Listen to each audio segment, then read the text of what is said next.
Hello students, कैसे हो आप सब।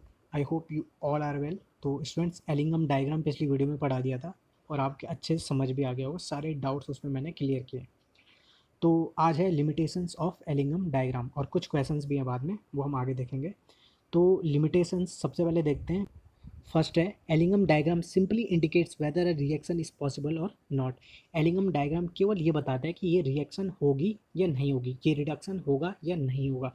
जैसे ये देखो, ये है जेड का ग्राफ, ZNO। ओके, इसको जो नीचे वाला मेटल ऑक्साइड का ग्राफ है ना, उसका मेटल जैसे Ca है वो रिड्यूस कर लेगा, CaO, इससे O छीन लेगा और Zn अलग कर देगा। ठीक, तो वो केवल ये बताता है कि नीचे वाला जो मेटल ऑक्साइड का मेटल है वो ऊपर वाले मेटल ऑक्साइड को रिड्यूस करता है। Okay, it shows the tendency of reduction with a reducing agent. वो केवल टेंडेंसी बताता है रिड्यूसिंग एजेंट से।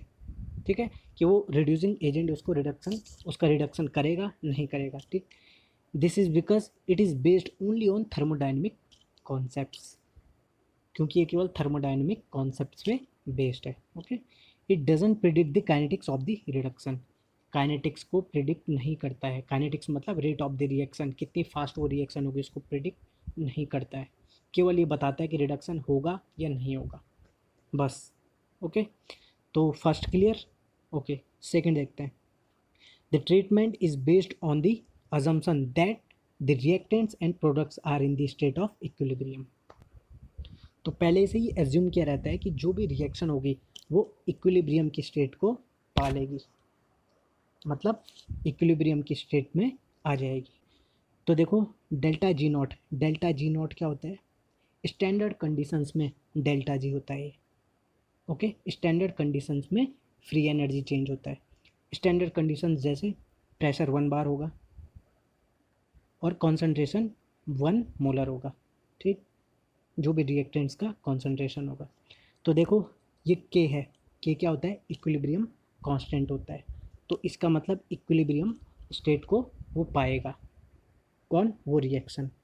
ठीक है, बट ऐसा नहीं होता है, हर रिएक्शन इक्विलिब्रियम स्टेट को नहीं पाती है।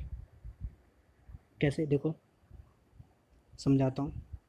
जैसे देखो, ZNO है और ये कैल्शियम है, ये CO बना और ये Zn। ठीक, ये भी सॉलिड है, ये भी सॉलिड है, ये भी सॉलिड है और ये भी सॉलिड है। ठीक, और हमारे पास डेल्टा जी नॉट क्या है? Is equal to -RT ln के क्या होता है? एक्टिविटी ऑफ प्रोडक्ट्स,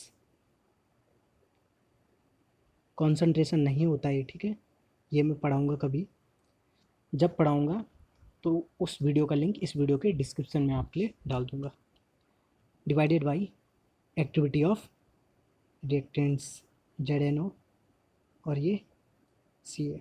और क्योंकि ये सॉलिड हैं सारे, तो सॉलिड स्टेट में जो एक्टिविटी होती है वो 1 होती है। मैं आगे किसी वीडियो में समझा दूंगा आपको। ठीक, तो इसकी भी 1 हुई, ये 1 1 1, तो पूरा क्या हो गया? 1 हो गया। तो ये के क्या हो गया? 1 हो गया। ओके, तो नेचुरल लॉग 1, ये क्या हो गया? 0 हो गया।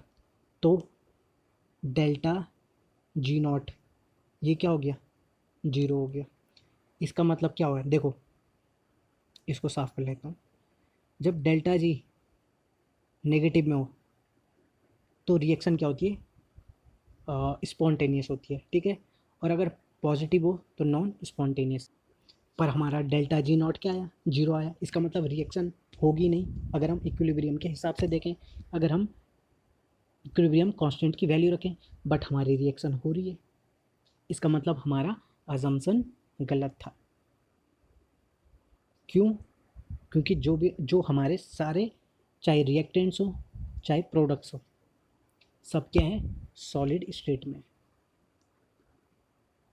समझ में बात आई? ओके, तो चलो हम क्वेश्चन देखते हैं। पहला क्वेश्चन है, out of C and CO which is better reducing agent for ZNO। तो देखते हैं, ये C है, ये भी C है और यहाँ CO है। अब ZNO की लाइन कौन सी है, देखो ये, ठीक है। अब देखो साफ साफ दिख रहा है ZNO से नीचे वाली लाइन कौन सी है, सबसे नीचे देखो ये। तो बेटर रिड्यूसिंग एजेंट कौन हुआ, सी, क्योंकि टेम्परेचर इंक्रीज होने के साथ साथ ये गैप इंक्रीज हो रहा है। तो नेट डेल्टा जी वो क्या होगा, और ज़्यादा नेगेटिव में चलता जाएगा जैसे जैसे टेम्परेचर इंक्रीज होगा, अगर रिड्यूसिंग एजेंट कार्बन है। बट यहाँ देखो CO, यहाँ कोई बात ही नहीं बनती उसकी। ओके, तो बेस्ट कौन है रिड्यूसिंग एजेंट, कार्बन है। तो ZNO प्लस C, ये क्या बनाएगा, C क्या बनाएगा, CO प्लस ZN। तो ये हमारे पास रिएक्शन हो जाएगी। समझ में आ गया। तो दूसरा क्वेश्चन देखते हैं। अगला क्वेश्चन हमारे पास फ्री एनर्जीज दे रखी है of the formation of MgO और CO का एट डिफरेंट टेम्परेचर्स। टेम्परेचर्स क्या क्या हैं, 1273 केल्विन और 2273 केल्विन पे। ठीक है, तो हमें बताना है जो भी ये डेटा है उसके हिसाब से हमें बताना है कि कार्बन किस टेम्परेचर पे रिड्यूसिंग एजेंट हो सकता है MgO के लिए। ओके, तो सबसे पहले हम 1273 केल्विन पे देख लेते हैं। ठीक है, तो MgO में चेंज हो रहा है और CO में चेंज हो रहा है। यहाँ पे जो डेल्टा जी है वो कितना है, = -941, और यहाँ पे जो डेल्टा जी है वो कितना है, -439 है। अब देखो यहाँ पे क्या है, इसका डेल्टा जी ज़्यादा नेगेटिव में है, इसका मतलब MgO ज़्यादा आसानी से बना, और इसका डेल्टा जी कम नेगेटिव में है इसके कंपैरिजन में। ओके, तो इसका मतलब CO उतनी आसानी से नहीं बना जितनी आसानी से MgO बना। इसका मतलब क्या हुआ, अगर हम Mg की रिएक्शन CO से कराते हैं तो ये क्या हो जाएगा, MgO हो जाएगा और ये कार्बन अलग हो जाएगा। ऐसा क्यों हुआ, क्योंकि Mg ज़्यादा आसानी से ऑक्सीजन लेता है, मतलब ऑक्साइड बनाता है बजाय कि CO के। इसलिए उसने क्या किया, Mg ने CO से ऑक्सीजन ले लिया और कार्बन यहाँ साइड हो गया। समझ में बात आई। ओके, तो ऐसा क्यों हुआ, क्योंकि डेल्टा जी ज़्यादा नेगेटिव में है MgO बनने के लिए Mg से। ऐसा क्यों हुआ, क्योंकि MgO के लिए जो डेल्टा जी है वो ज़्यादा नेगेटिव में है। समझ में बात आई। ओके, ठीक। तो यहाँ पे 1273 केल्विन पे Mg करेगा CO को रिड्यूस, ना कि C करेगा MgO को। समझ में बात आई।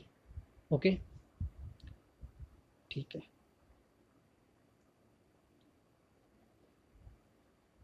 अब हम दूसरे टेम्परेचर पे देखते हैं 2273 केल्विन पे। ठीक, तो Mg से MgO बना, तो यहाँ पे डेल्टा जी कितना है, -314, और कार्बन से CO बना तो यहाँ पे कितना है, ये -628 है। ठीक, तो यहाँ पे ज़्यादा आसानी से CO बना बजाय कि MgO के, क्योंकि ये ज़्यादा नेगेटिव में डेल्टा जी। ठीक है, तो क्या होगा, MgO को रिड्यूस करेगा कौन, कार्बन, और ये क्या बनेगा, CO2 प्लस Mg, और यहाँ 2 लगा दो, यहाँ भी 2 लगा दो। क्यों, क्योंकि कार्बन ज़्यादा आसानी से ऑक्साइड बनाता है, इसलिए वो MgO से ऑक्सीजन खींच लेगा। ओके, दूसरी बात आई नेट जी। नेट जी क्या होता है भाई, कैसे निकालते हैं नेट जी, डेल्टा रिडक्शन जी, रिडक्शन हो रहा है ना, तो ये नेट जी होता है। कैसे निकालते हैं, देखो जो रिड्यूस करेगा, ओके, जो रिड्यूसिंग एजेंट होगा उसका ऑक्साइड जो बनने का डेल्टा जी होगा, मतलब ये माइनस दूसरे का जिसको रिड्यूस कर रहा है उसका डेल्टा जी। ठीक, तो इसको सॉल्व करके करो, इसको सॉल्व कितना आएगा, -314 किलो जूल पर मोल। तो यहाँ पे क्या है, ये माइनस में है, -314, तो माइनस में, तो इसका मतलब रिएक्शन स्पॉन्टेनियस होगी। तो स्पॉन्टेनियस होगी तो मतलब MgCO के लिए रिड्यूसिंग एजेंट का काम कर सकता है, ठीक है। अगर हम जो हमारा पहले वाला टेम्परेचर था 1273 केल्विन, उसके लिए एनर्जी देखें तो देखो, पहले हम जो असल हमारा वहाँ पे रिड्यूसिंग एजेंट था Mg, उसके लिए एनर्जी देखेंगे। उसके बाद अगर हम माने कि कार्बन रिड्यूसिंग एजेंट का काम करेगा किसके लिए, MgO के लिए, तो फिर हम उसके लिए एनर्जी देखेंगे। ओके, तो चलो देखो 1273 केल्विन पे ये MgO बनने के लिए जो डेल्टा जी है वो कितना है, -941 किलो जूल, और इसके लिए -439 किलो जूल, ठीक है। तो यहाँ पे कौन असल में रिड्यूसिंग एजेंट है, Mg, क्योंकि उसका जो ऑक्साइड है वो ज़्यादा आसानी से बन रहा है, ठीक है, क्योंकि ये माइनस में, ज़्यादा माइनस में है ना। तो देखो -941 -439, ओके, तो ये कितना आएगा, यहाँ पे तो क्या हो जाएगा, ये प्लस हो गया, ठीक है। 500 -502, ये माइनस में आया ना, तो इसका मतलब जो रिएक्शन होगी वो स्पॉन्टेनियस होगी, खुद ब खुद होगी। ओके, तो Mg यहाँ पे रिड्यूसिंग एजेंट का काम करेगा किसके लिए, CO के लिए, क्योंकि ये माइनस में आया, नेट जी डेल्टा जी, ठीक है। और अगर हम माने कि कार्बन रिड्यूसिंग एजेंट का काम करेगा MgO के लिए, तब नेट जी क्या होगा, -439 -941, ओके, और यहाँ पे ये प्लस हो गया, तो नेट जी क्या होगा 502, ये पॉजिटिव में, प्लस में, तो इसका मतलब जो रिएक्शन होगी वो नॉन स्पॉन्टेनियस रिएक्शन होगी। तो इसका मतलब कार्बन रिड्यूसिंग एजेंट का काम नहीं कर सकता है MgO के लिए। समझ में बात आ गई, तो ठीक है, आई होप वीडियो अच्छे समझ में आएगा, तो थैंक यू।